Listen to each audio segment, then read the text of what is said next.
guys, so I got a question on my pas de bourrée tutorial video asking how to go up on relevé properly. When you think about relevé, it looks easy. You think, oh, you just go up on your toes, but there is really a lot of things going on. It can actually be really difficult for beginners because it's hard to find the sweet spot.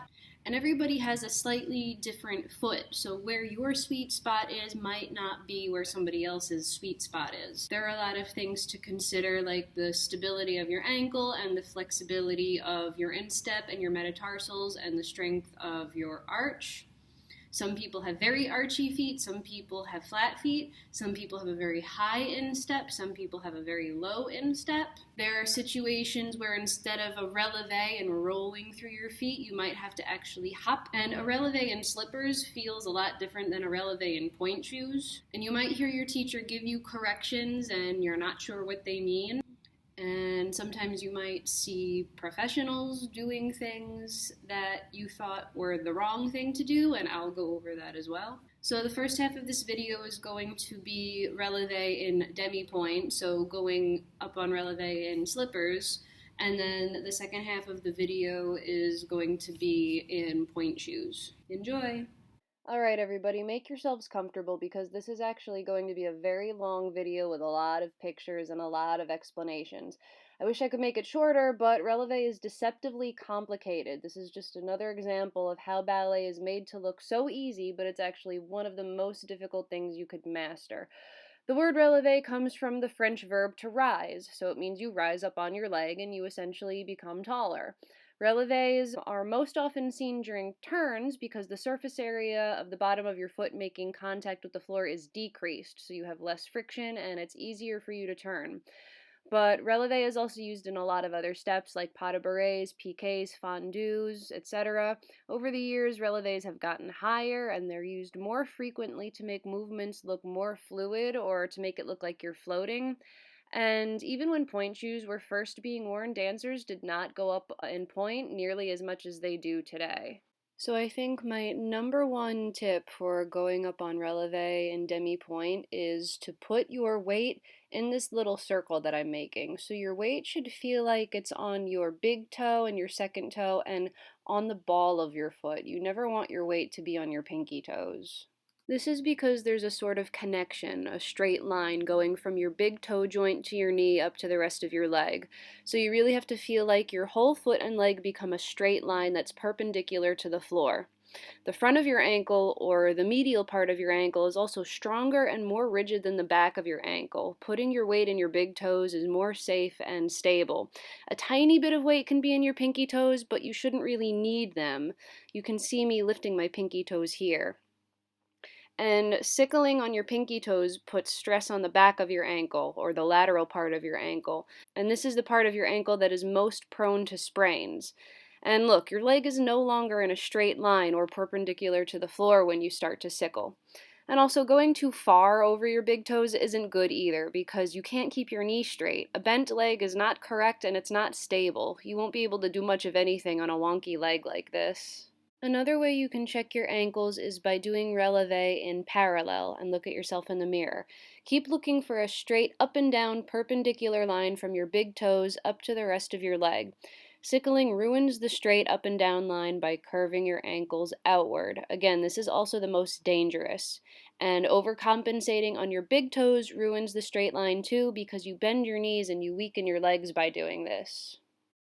The tendu with the bar is one of the first exercises that you can use to find this connection between your big toe and the rest of your leg when it's straight. If you can, stand at the bar so that the mirror is to the side of you, and when you do your tendus and ala seconde, you can check to make sure your entire leg and foot is in a straight line and not sickled. Here's a picture from Ballet Hub showing both wrong and right alignment of the ankle. If you're doing it correct and turned out, your heel and ankle should come forward slightly. A couple of quick things to note about turnout. Sometimes you will see professionals over-turn out or over-accentuate the heel coming forward. This is called winging, and it's done for aesthetic reasons, and it should only be done at an advanced level after you've developed sufficient strength and stability in the rest of your legs. Beginner students are often tempted to jam their heels forward to achieve more turnout without using the rest of their leg muscles to help. Stop doing this, it's damaging on your knees. If you only rely on your heels, then the moment they leave the ground, you're going to lose all of your turnout. While it's true that some turnout comes from the ankles, about 70% of it comes from rotating your thighs and hips outward. So what you need to do is turn in slightly so that you are able to stand comfortably with straight lifted knees. If your legs feel wobbly, then your first position is too turned out for your knees. You should never have to bend your knees to get into relevé. A proper relevé is achieved by pushing against the floor as if you want to push it down and away from you. So, relevé is more than just footwork. We're going to go over how everything is connected and how your legs help you maintain a proper and stable relevé. Your knees are a big help right here, and this is what I call the kneecap muscle when I'm teaching my students, and you'll see why it's so important. Can you see what my knees are doing? Watch again. So there's a muscle in your leg that you have to activate to make it feel like you're actually lifting your kneecaps. Sometimes you can achieve this by pretending you're straightening your legs even more than usual. However, if you're like me and you're slightly hyperextended, sometimes we have the tendency to sit in our legs and sit in our hyperextended knees, and then we get lazy kneecaps, and then we can get a very unstable relevé. Even people that are not hyperextended still have to be conscious of this rotating motion. Just straightening your knee isn't enough. You still have to be conscious of rotating outwards, or else you could actually twist your knee joint and you could cause some really serious damage to your knees. Sometimes I tell my students to focus on straightening the back of the knee, almost like you want to shorten the back of your leg and make your thigh and calf muscle touch, and that way it lengthens the front of your leg. That helps prevent you from rolling over, and it keeps your knee in line with your ankle. So hopefully by now you've realized that ballet is all about long straight lines. And now we're going to take a look at how having a long straight line helps us with a high relevé. When your teacher tells you, higher relevé, what exactly do they mean? It means you're not making a straight line with your foot. Your heels are not coming up high enough off the floor. Having that bend in your ankle is breaking the straight line. You need to push your heels even higher, higher, higher, higher, until you feel like you can actually lock your ankle in place. This is where dancers usually have problems finding the sweet spot I was talking about. Some dancers have higher arches or higher insteps, and they have to work harder or even hold back a little bit to have a proper straight line with their foot and their leg perpendicular to the floor. This is a picture of a very exaggerated and high instep. Sometimes people refer to this as the top arch of the foot. This is currently the desired shape of a dancer's foot because it always looks like they are pointing so hard. Dancers with this kind of foot shape might have an easier time getting their weight over their toes, so to speak, but this kind of foot shape can also come with quite a few drawbacks. For example, if you're not careful to strengthen your metatarsals, they can become weak, and it can become very difficult to balance and stay lifted in a pointe shoe. Then there are people with high arches, which means they have a high arch on the bottom of their foot. These feet are generally pretty strong and don't have many problems, but the higher your arch is, the shorter your foot is. Aesthetically, these feet tend to look a little short and stumpy, and you may hear people refer to them as biscuit feet.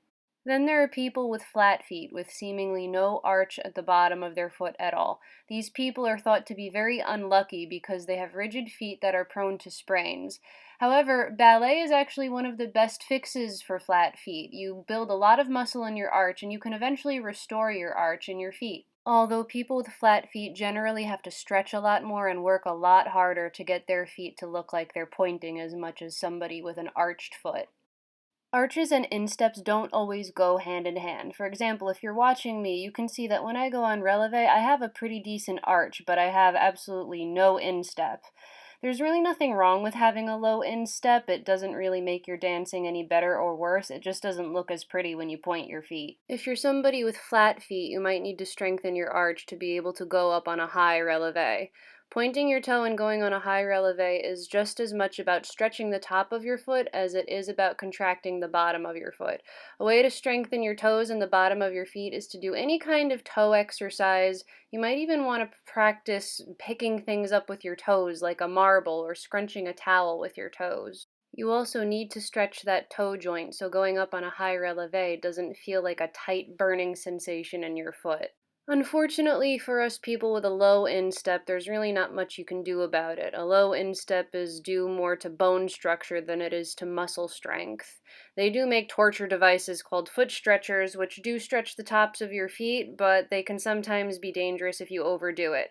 All you can really do is practice stretching the top of your foot while contracting the muscles in the bottom arch of your foot to try to hold it there in that pointed position, and eventually your feet might get a little stronger and look like they point more.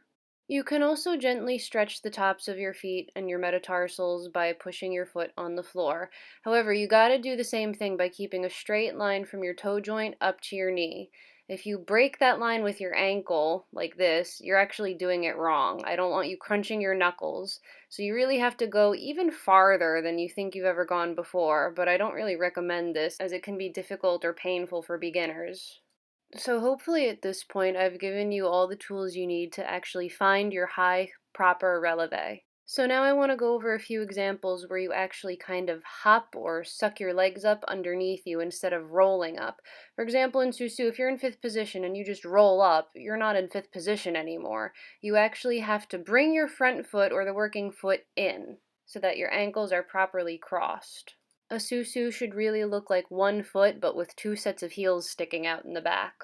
Another example of doing relevés that feels like a hop is an échappé. Your legs escape from the center of your body and go out. So you actually have to feel like you're jumping out into this position, but you still have to have a high relevé and straight legs. There are situations in point shoes where it becomes necessary to hop. For example, when you do pirouettes or even prep to do pirouettes, it doesn't make sense to roll up onto your foot because then you change the center of gravity on your body.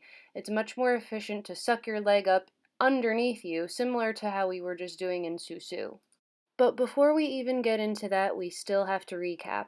All of those rules about straight ankles and demi-point still apply in point shoes. But now we're faced with this new challenge of how to get over your box properly in point shoes. Alright, point shoes are stiff. That's because inside of them there's a shank that's usually made with plastic or a lot of thick cardboard and glue, and that's so it can support you and your whole weight when you're up on point. There's a point of resistance in the shoe. You're pushing up, up, up as if you're going into a high relevé, but then you gotta push even farther until that shank gives way and you can actually go up over your toes. This takes a lot of strength, and the only way you can prepare your feet for this is by doing a lot of relevés and a lot of really hard pointing in your slippers. Depending on your foot type and your strength, you may need a harder shank or a softer shank. Some shoes come with a pre-arched shank that kind of help you on your way up over your box, but some dancers consider that cheating, and you might not be developing your strength in your feet to their full potential. So once you've developed your strength in your feet where you know you can get over your box, we've got to stick to these same exact rules that we had in a high relevé. You got to keep your ankles straight, a straight line from your big toe all the way up your leg. We still have to keep our whole foot and our whole leg perpendicular to the floor. Straight ankles are key here. Again, you don't want to sickle by putting weight in your pinky toes, and you don't want to overcompensate on your big toes either. Same exact deal looking from the side. When you go on relevé, you have to keep your whole leg and your whole foot perpendicular to the floor. The only difference is you gotta get that little extra push so you can get over your box. And while you should still feel like most of your weight is in your first two big toes, you should not overdo it.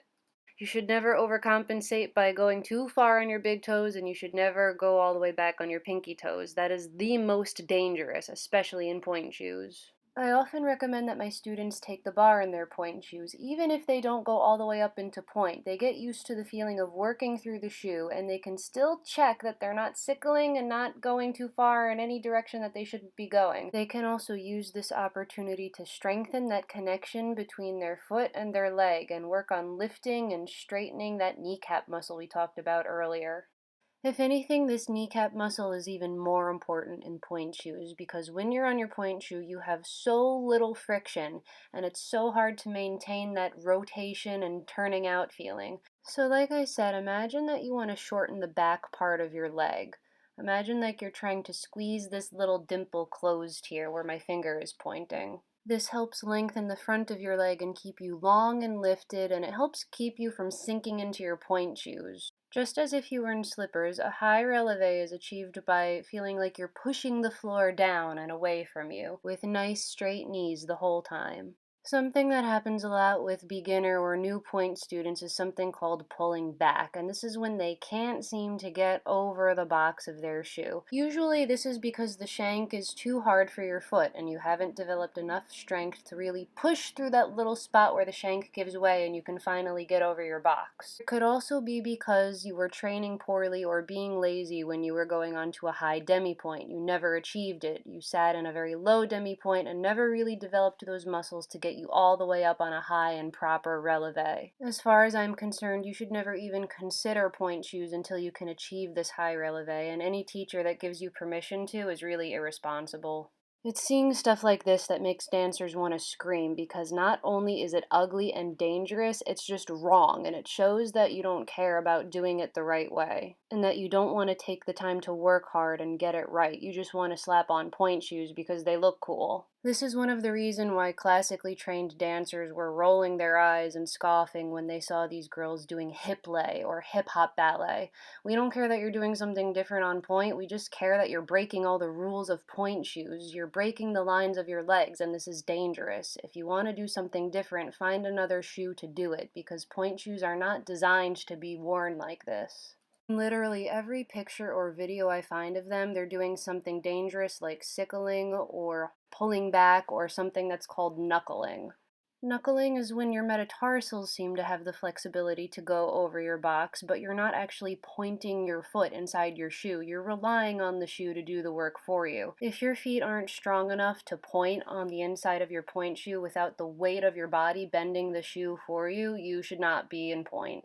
Knuckling is similar to pulling back in that it breaks the line of your ankle, and beginners seem to think that just because they can get on their toes that they're doing pointe, but if your ankle is not straight, you're doing it wrong. I'm sorry. There's no room for gray area, especially when you're dancing in pointe shoes. It's either there or it's not. I promise there are ways to do something different and be creative with ballet while still going over your pointe shoes the right way. If you're not willing to do the work for it and respect the shoe, then find another shoe to do it in. Anyway, now that I got that stick out of my butt, I want to go over one mistake that wasn't really mentioned, and that's because after a while, when you're a professional, it's not a mistake anymore. Remember how I mentioned that sometimes dancers with too big of an instep can actually go too far forward on their shoe? Well, when dancers are strong enough, they do exploit this feature of their foot if they have it, because having a high instep and a high arch is the most desirable shape. But again, this is similar to when I mentioned winging the foot. This is really not something you should attempt to do until you've had years and years of training and that you're an advanced dancer. You shouldn't try to over-accentuate your arch or the wing of your foot or your turnout unless you can do all of these things with a straight and lifted leg, or else you can really hurt yourself. So really, when you're first starting out in pointe shoes, the best thing you can do is just keep working through those shoes and keep trying to strengthen your feet. You really have to master the rolling through the shoe before you can move on to more advanced movements, like when you hop up into pointe, like how we mentioned in a sous-sus. All too often I see this terrible habit of rolling up and knuckling and then climbing your way up to passe with a bent leg. Never, ever, ever, ever do this. This is why little hops and the feeling of sucking your legs in under you for a sous-sus is helpful for pirouettes. Brings your leg in underneath you and your toe literally replaces where your heel was standing on the floor. In any case, using a plie before your relevé is always helpful. You use your knees like a spring and they can help you spring up. So practicing plie relevé in all of the positions and focusing on getting your legs straight and strong and keeping your foot pointed inside your shoe is going to be really helpful. I also recommend that students practice doing échappés in fourth position or second position or whatever. You keep doing this until you get comfortable in your shoes. So remember, the key to a proper relevé, whether you're in pointe shoes or in slippers, is feeling like your whole leg and foot are connected into one straight line perpendicular to the floor, as well as lifting up this kneecap muscle. You have to imagine that your weight is in your first two toes, but you have to keep your ankle straight so you can't roll over while you're doing this. Always check yourself in the mirror to make sure you're not breaking any of those lines, you're not sickling or rolling forward too far. And maintain the long lifted feeling in your leg by straightening your knees and pulling up the whole time. You can't rely on friction to hold your turnout, so this kneecap muscle is more important than ever. Remember to avoid mistakes like pulling back, and you can avoid this by strengthening your feet, straightening your knees, and achieving a very high demi point when you're in your slippers. Avoid mistakes like knuckling by not relying on the shoe or not using your body weight to bend the shoe for you. You have to strengthen your feet and point really hard inside your shoe. And again, going too far over your shoe or extreme turnout or accentuating the wing of your foot can be dangerous. And while it looks pretty and it can be done, don't attempt it unless you have sufficient strength in your legs to keep your legs straight and lifted. So hopefully this video helped everybody. Remember to take your time and just focus on finding that connection between your foot and the rest of your leg. Practice getting your weight over your first 2 toes so that you don't injure yourself. I'm sorry this video took such a long time, but I wanted to go over all the little tiny details that your teacher might not have the time to mention when you're in class. So keep asking me questions, keep practicing. I'll definitely answer any questions that I can. Thanks for watching and subscribe if you like this stuff. Bye!